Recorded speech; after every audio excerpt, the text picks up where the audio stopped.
transport of gases.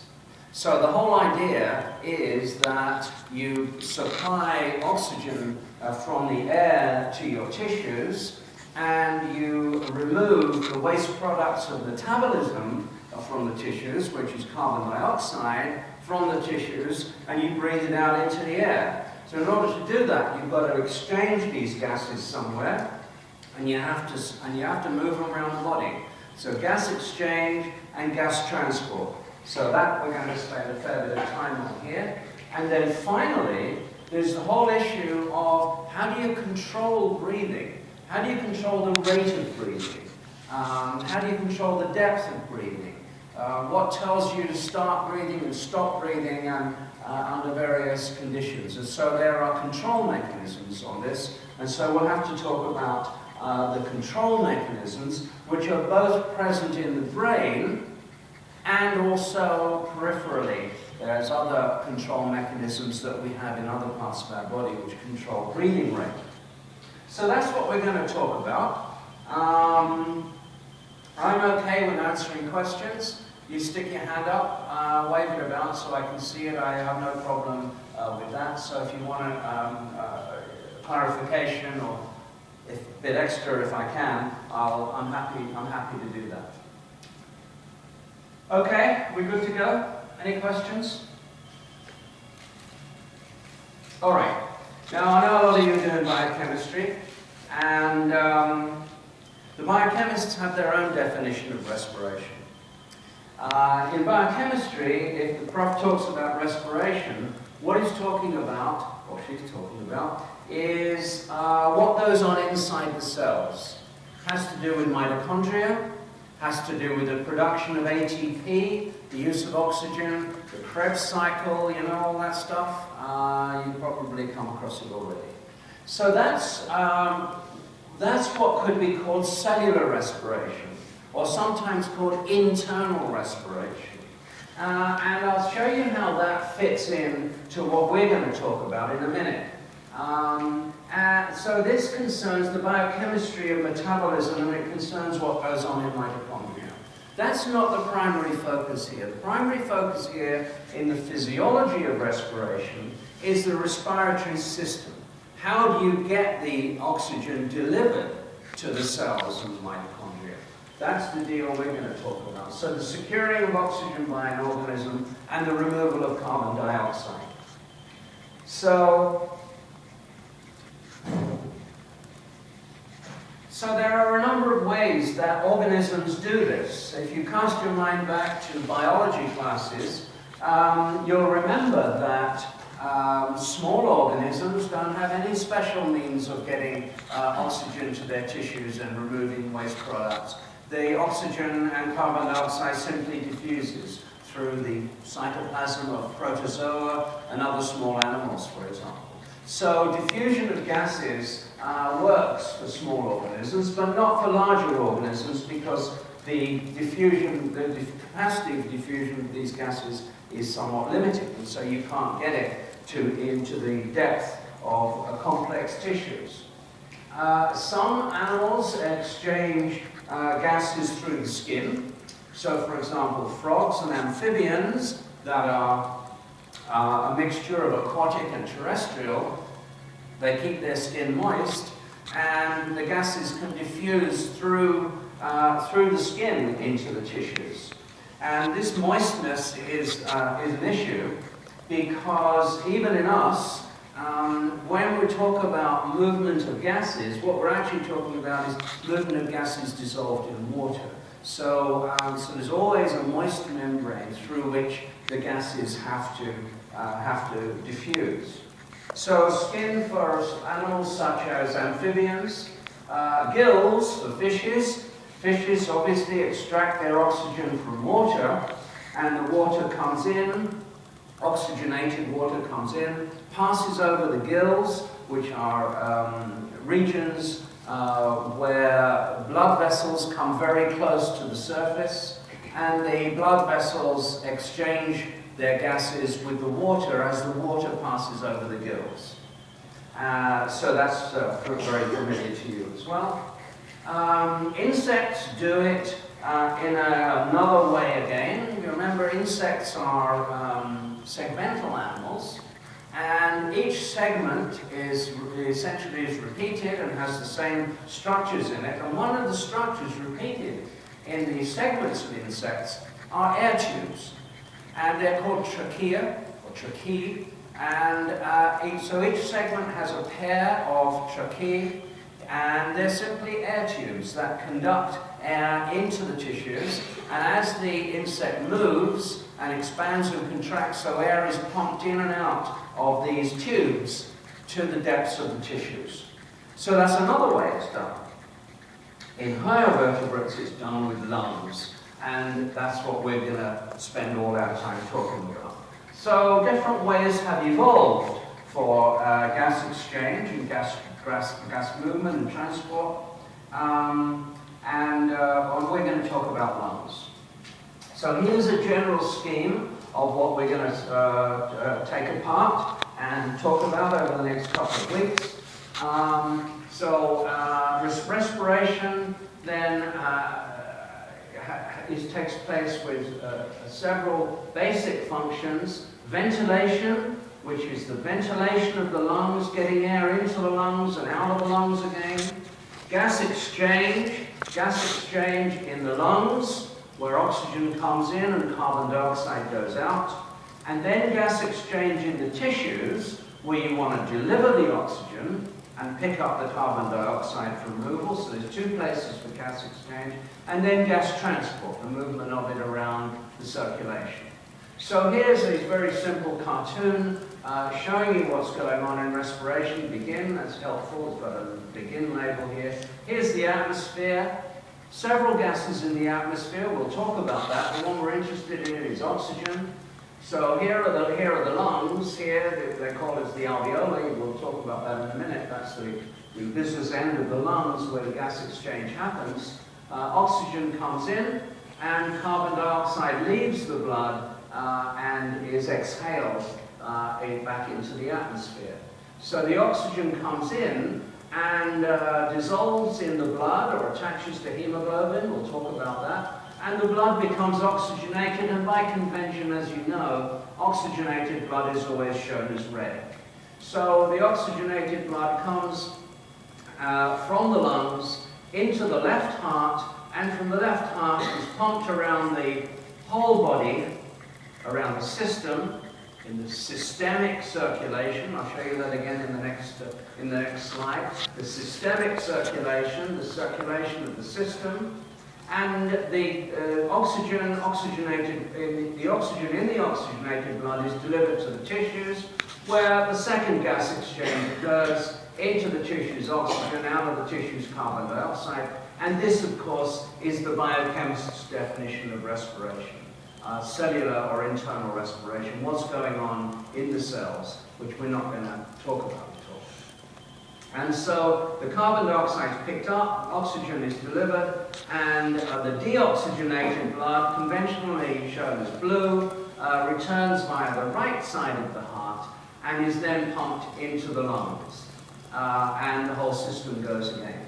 So this bit here, from the right side of the lungs, right side of the heart to the lungs, is called the pulmonary circulation.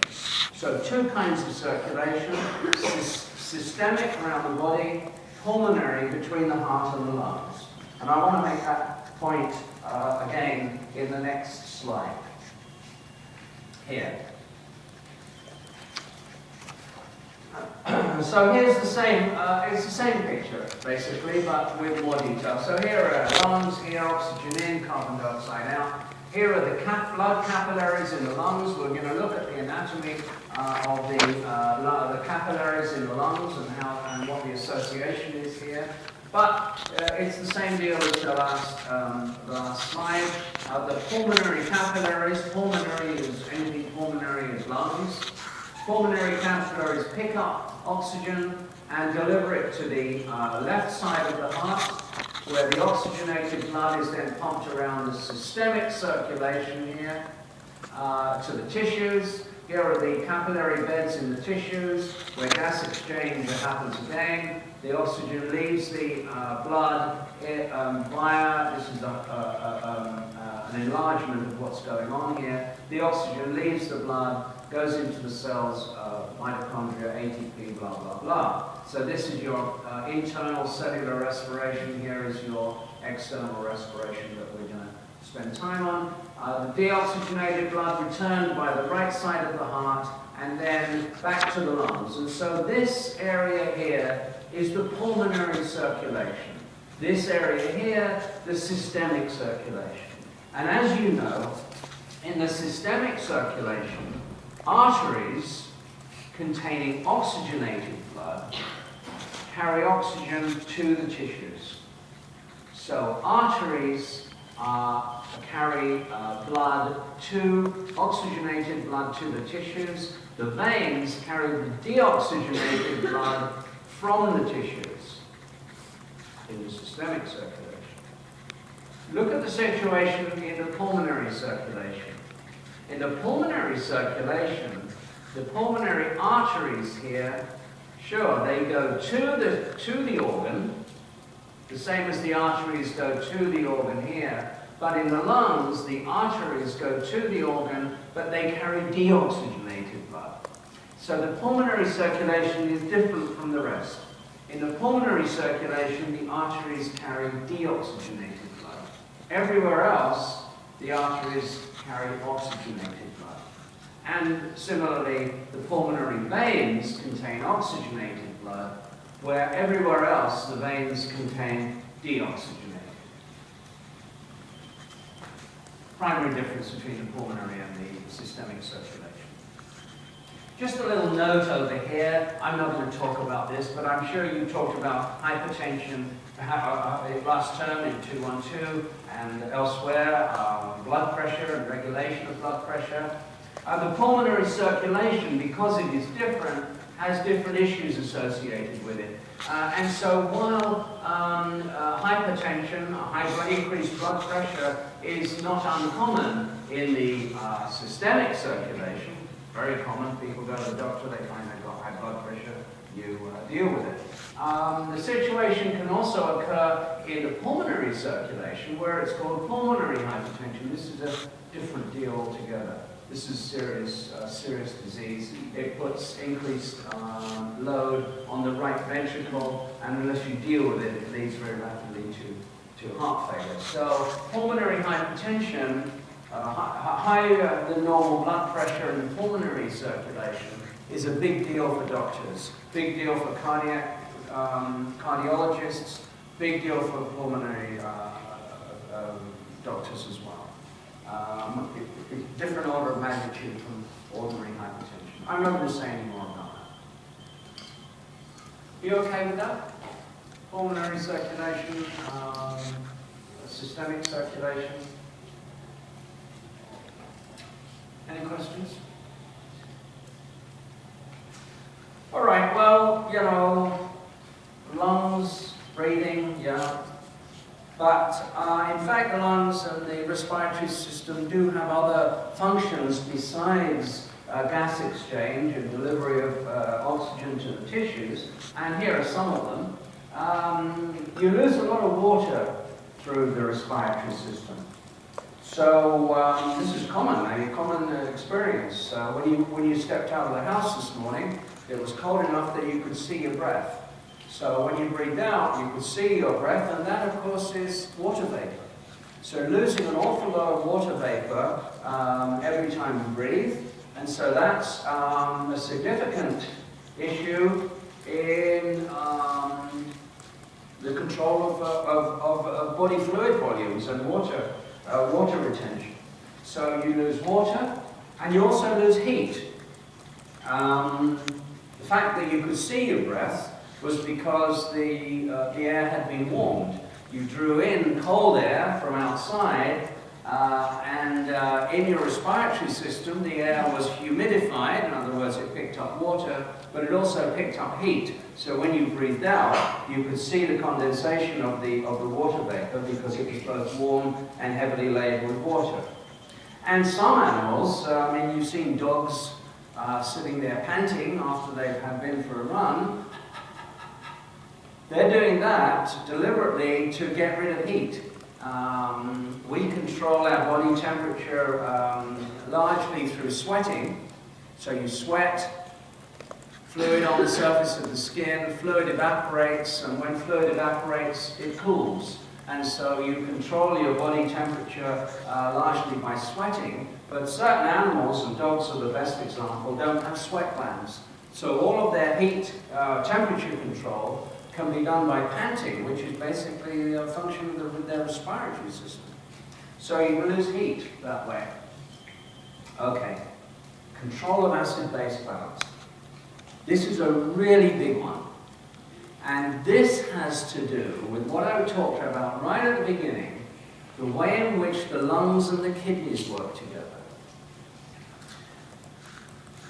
So in order for most body functions to happen normally, you have to control your blood pH, or the pH of your body fluids, within very narrow limits.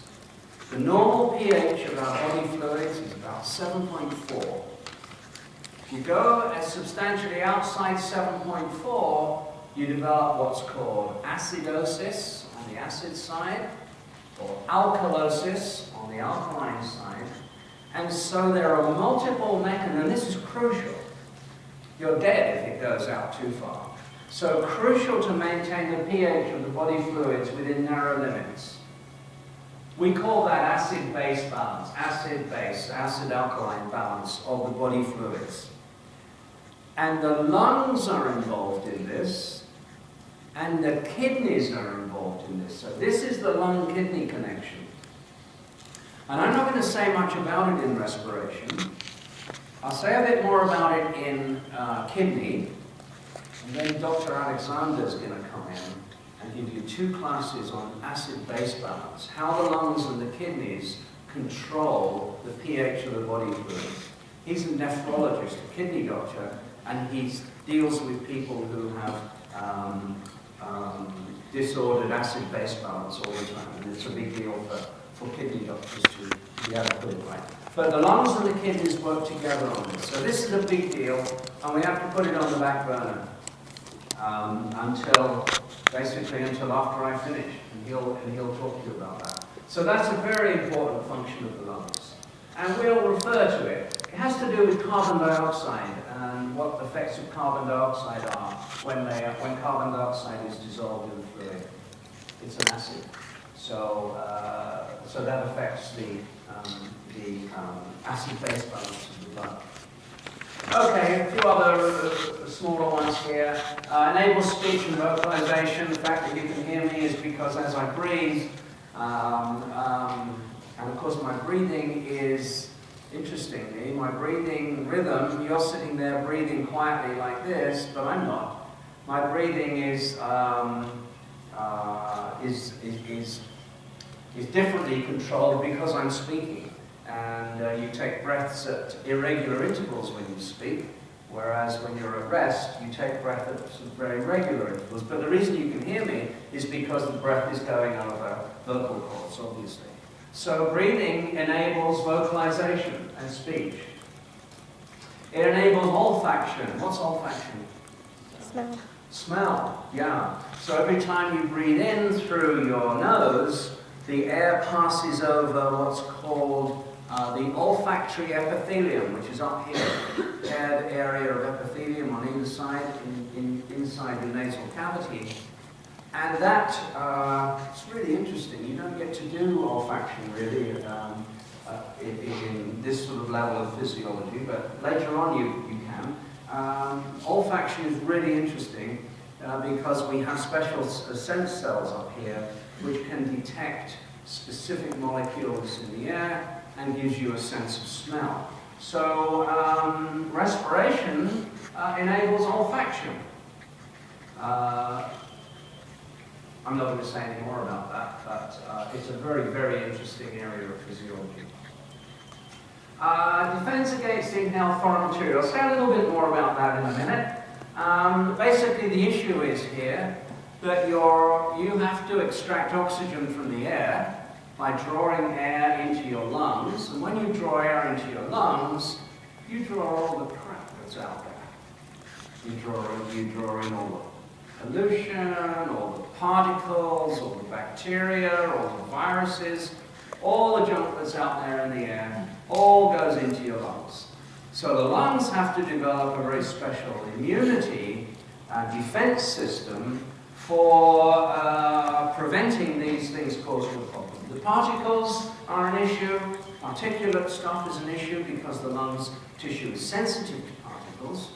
And of course, bacteria and viruses have to be dealt with as well. So the lungs have developed their own defense mechanisms, which I'll say a little bit about later on. And there are also some minor hormonal issues for functions for the lungs. The lungs secrete small amounts of various hormones. I know you haven't done endocrinology yet, but you will. It's a very, very interesting subject. The lungs secrete very small amounts of various hormones. We don't actually know what the function is. But the main issue with that is that when the lungs go wrong, the hormonal secretion can go wrong. So, for example, in cases of lung cancer, where certain kinds of cells grow too much in the lungs, suddenly you get oversecretion of certain hormones by these tumors in the lungs. So the lung tissue does have the ability to secrete hormones, but we're not sure what effect that, or what significance that has in normal physiology. It's usually only an issue when something goes wrong, like lung cancer, for example. So that's just a general overview of some of the functions of lungs that you don't normally think about. Any questions on any of those things? All right, let's move on and have a look at the anatomy then. We've got to deal with the anatomy before we can look at the physiology. You know, anatomy goes with physiology, physiology goes with biochemistry. It's all like this. So, the anatomy then. Generally divide the respiratory system into two parts. The upper respiratory tract, which is the nose, the mouth, and the throat. You go to the doctor says you have an upper respiratory tract infection, and you've got a cold. So you've got an infection of the upper respiratory tract, the nose, the mouth, and the throat. Or the pharynx is the other name for the throat, the pharynx. Here. The lower respiratory tract is the larynx, which is the Adam's apple here, the trachea, the windpipe, and then all the tubes that are inside the lungs, bronchi, bronchioles, and alveoli. And the next few slides are all going to deal with essentially the bronchi, the bronchioles, and the alveoli. Oh, great, look at that. Broken my... Oh, damn it. What's that? Oh, he's broken like that. Oh, no, that jeez. Okay, well,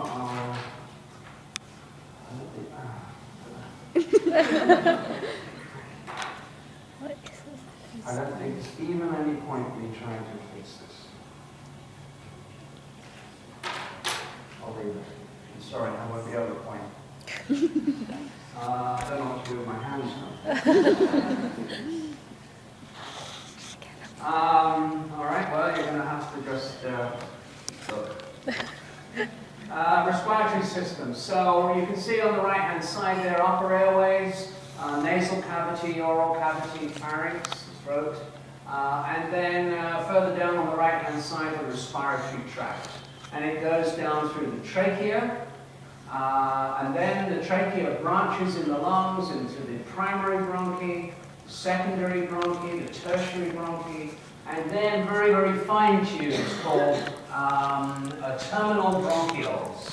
And then at the bottom here, the end part where the terminal bronchioles is enlarged, and you can see that at the very ends, there are these sort of sacs, these bunches of grapes, these little bubbles, which are called the alveoli. And that's the business end of the lungs. That's where the gas exchange is happening. So the upper tract and then the lower tract ending in the bronchioles and the alveoli. And so let's just have another look at the alveoli here. on the right-hand side, you can see a terminal bronchiole coming down, dividing, and then ending up in these bunches of grapes, which are called the alveoli. And what you can see is that the alveoli are covered in blood vessels, blood capillaries. Remember, the red ones, the oxygenated ones, they're coming in, and they're coming in red in the pulmonary vein. Remember, the pulmonary circulation is different, so the pulmonary vein is bringing in oxygenated blood, and the pulmonary artery is, the pulmonary vein is leaving with oxygenated blood, and the pulmonary artery is bringing the blood in deoxygenated blood. So you can see a branch of the pulmonary artery in blue, coming in deoxygenated, surrounds the alveoli, and then in the capillaries the oxygen is picked up and the blood vessels leave the alveoli in the red vessels, which are the pulmonary veins. So there on the left, note that the blood in the pulmonary artery is deoxygenated. Okay? This is a nice picture. This summarizes an awful lot of information about the anatomy of the respiratory tract. So on the left-hand side, you can see the branches of the respiratory tubes in what's called the conducting zone. I'll tell you what that means in a minute. And then the bottom two panels are what's called the respiratory zone. So, well, let's deal with that right off the top. The bottom two panels there show what are called respiratory bronchioles and the alveolar sacs. And that's called the respiratory zone because that is the only region of this whole deal which has any function in gas exchange. All of the rest is just designed to conduct the air, to move the air in and out, and get it down to the conducting zone. If you were designing a respiratory system, you wouldn't design it this way. Incredibly wasteful of volume and tissue. All of that stuff there has no function other than to conduct the air down to this tiny bits at the bottom. There's no gas exchange whatsoever happening in that top bit. And I'll come back to this issue of the design of our respiratory system and why it is essentially inefficient a little bit later on. Perhaps I think it's in the next class. So all of the top part, the conducting zone, has no function in respiratory physiology except to move the air down to the respiratory zone at the bottom where the air exchange happens. So you can see the first column there gives you the structures, the larynx, the trachea, primary bronchi, secondary, tertiary, smaller bronchioles, terminal bronchioles, and then it goes down to respiratory bronchioles because there's a bit of gas exchange happens in the very narrowest of the tubes, and then finally the alveolar sacs where it all happens. And so then the next column, the diameter, you can see the diameter of the trachea, for example, is between 2 and 2.5 centimeters. So pretty wide tube, going down to very, very narrow tubes at the bottom. The respiratory bronchioles less than 0.5 millimeter in diameter. The next column is cilia. Do you remember what cilia are? Yeah? Little hair-like structures on the surfaces of the cells, on the surfaces of epithelial cells, and in fact, they're on the surfaces of almost all of the cells lining tubes in the body. So there are cilia on the respiratory tract, on the epithelial cells lining the respiratory tract, on the epithelial cells lining the genital tract. Oocytes, for example, are conducted down the fallopian tubes by cilia on the surface of those tubes. So lots of their tubes have cilia on the surface, and they're usually associated with moving stuff. And that's what they do here. I'll come back to that and show it to you in a minute. but you can see that almost all of the conducting zone has, cilia on the surface. And what those cilia are actually doing, I'll show you in the next slide, or one after, it's moving mucus up and down, or up the respiratory tract, forming waves of motion so that fluid can move from the bottom of the lungs up. So that's the cilia. Goblet cells are special kinds of cells in the wall of the respiratory tract which are making mucus. Remember I said that gas exchange and what's going on in there can only happen if there's a fluid surface, and so the fluid on the surface is provided by a layer of mucus, and the goblet cells are there to produce mucus in the upper respiratory, the upper regions of the respiratory tract. Next one is cartilage. You see those blue rings surrounding various parts of the upper regions? Well, these are cartilage. You know what cartilage is? What your ears and your nose is made of. Why do you think the trachea is surrounded by these rings of cartilage? What do you think that's doing? Structural support? Sorry? Structural support. Structural support with a view to doing what? Keeping it open, yeah. Keeping the airway open. So, so this gives this rigid structural support to the trachea, and to a lesser extent the further up down. You can see there's actually cartilage surrounding a lot of these tubes, which gives it some rigidity to keep the airway open. Obviously, if these tubes collapse, you're not going to get any air movement, and that's their main purpose. So that's what the cartilage bits are for. And then the final column is smooth muscle. These tubes, a lot of these tubes have smooth muscle. What does that suggest to you is going on? Anybody? Yes, they're innervated and they can what?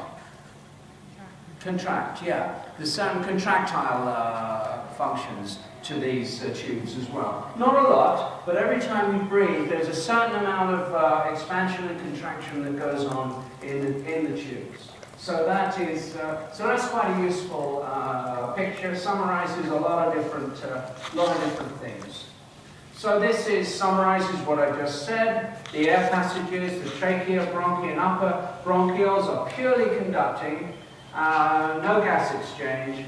The lower bronchioles, the alveolar ducts, little tubes going into the alveoli, I'll show you in a minute, and the alveoli are respiratory. So they participate in gas exchange, yeah?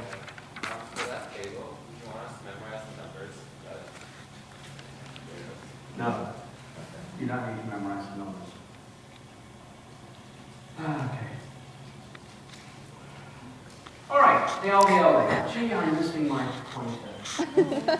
How can I do this without a pointer? I don't know. Anyway, the alveoli are the business end of the lungs where a gas exchange is happening. And so here you can see them at the top right.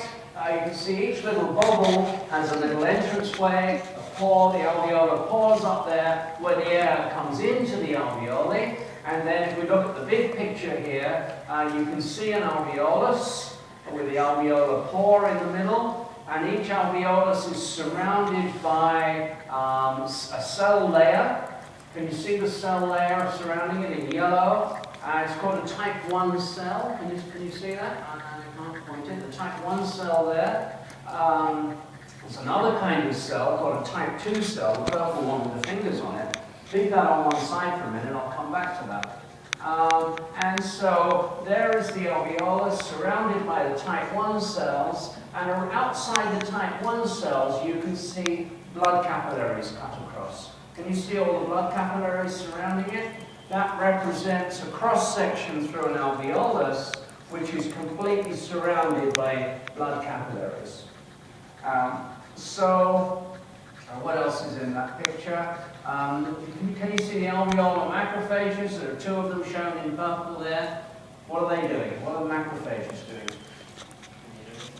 Right? Immunity. Who's talking? Yeah. Immunity. Yes, yes. Macrophages, large eaters, phagocytosis, they're the ones that are cleaning up any particles that actually make it down to the alveoli.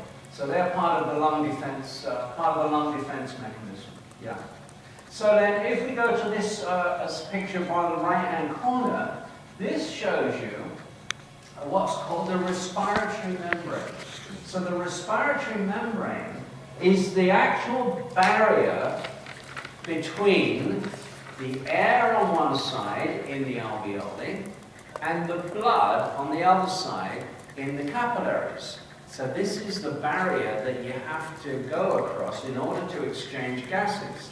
So look, on the left-hand side down here, left-hand side, the alveolar space, and then the yellow cell, the alveolar epithelium, and then next to that is the pink cell, which is the capillary endothelium. Remember, blood cells are surrounded by cells called endothelial cells. And then the capillary on the right-hand side. So the gases have to cross the yellow cell and the pink cell, and the bit space in between, which is labeled fused basement membrane. Remember that epithelial cells are sheets of cells sitting on a non-cellular layer made up of collagen and other various proteins. And so when you bring two epithelia together like this, with the alveolar epithelium on one side and the capillary endothelium on the other side, their basement membranes here are the things that fuse. And so the gases then have to pass across the alveolar epithelium, the basement membrane between the cells, and the capillary endothelium between the air and the blood. That is the crucial respiratory membrane. So, and as it says down there, it's about 0.2 micrometer thick. So the amount of respiratory membrane that you have in the lungs is a major determinant of how efficient your gas exchange is going to be. You need as much respiratory membrane as you can get in order to get the maximum gas exchange, surface area. How you doing, all right? You doing okay without the red dot? What am I going to do about that? Got two staples tonight for a new one, I think. Anyway, you're doing all right. Okay, so that's the first bit about alveoli. Any questions, any things I haven't explained or talked about that? Yeah? Oh, what are the pores for? What are the pores for? Is that where air? Yeah, that's where the air comes in. Yeah, that's so the other side of that hole is the respiratory bronchioles, the finest of the bronchioles, where actually there is a little bit of gas exchange can go on there as well, but we don't talk about it. So here's another picture of the same thing. If you were to take a piece of lung tissue and cut thin slices of it and look at it under the microscope, you'd see something like the top picture up there, which is the respiratory bronchiole coming in at the top left, and then all the bubbles of the alveoli separated by the walls of the alveoli. And then the bottom one here is a picture of the wall of the alveolus. I'll come to you in a minute. Showing you the respiratory membrane. So the alveolar air at the bottom with the type 1 cell going through the basement membrane, which is called interstitium in this picture, then through the capillary endothelial cells, and finally into the blood vessels. So here you've got alveoli on both sides and two capillaries. So that's the barrier between the air and the blood. And so that's what it would roughly look like. Your efficiency of gas exchange depends on how much respiratory membrane you've got between the alveoli and the blood capillaries. And that can vary. There are diseases, and one on the left there talks about emphysema, where the walls between the alveoli break down. So if the walls between the alveoli break down, you've got less surface area for gas exchange, and your gas exchange is impaired. So people who smoke all of their lives end up with this condition called alveoli. The constant smoking for decades destroys the walls of the alveoli, reduces the area for gas exchange, and so they're gasping for air all the time. Because they cannot get enough air in, they haven't got enough surface area for gas exchange, and they have what's called hypoxia, which we'll talk about in a minute. In other words, there's just not enough oxygen getting in. Don't smoke. Question? Yeah, I was just wondering why there are pores between the alveoli. Why there are what? There were, in your previous slide, it showed that there was a pore between two adjacent alveoli. Pore? Yeah, there's a pore there. Yeah, no, well, the pore is just where, okay, so here's an alveolus. The pore is where the air comes in. Yeah, but there was another one between it and another alveoli. Hear you mean? Yeah. What are you talking about? On C, at the top right corner. On B? C. It says alveolar pores, and there's a cross section, and there's it's pointing to two different pores. Well, it's one in each alveolus. Alveolar pores, there's two alveoli and there's a pore in each one. Am I missing something here? We need a pointer. Bottom left, there's one alveolar pore. Oh, I see, between, got it. I've never noticed that before.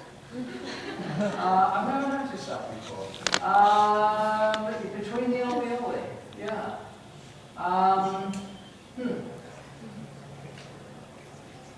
Don't know.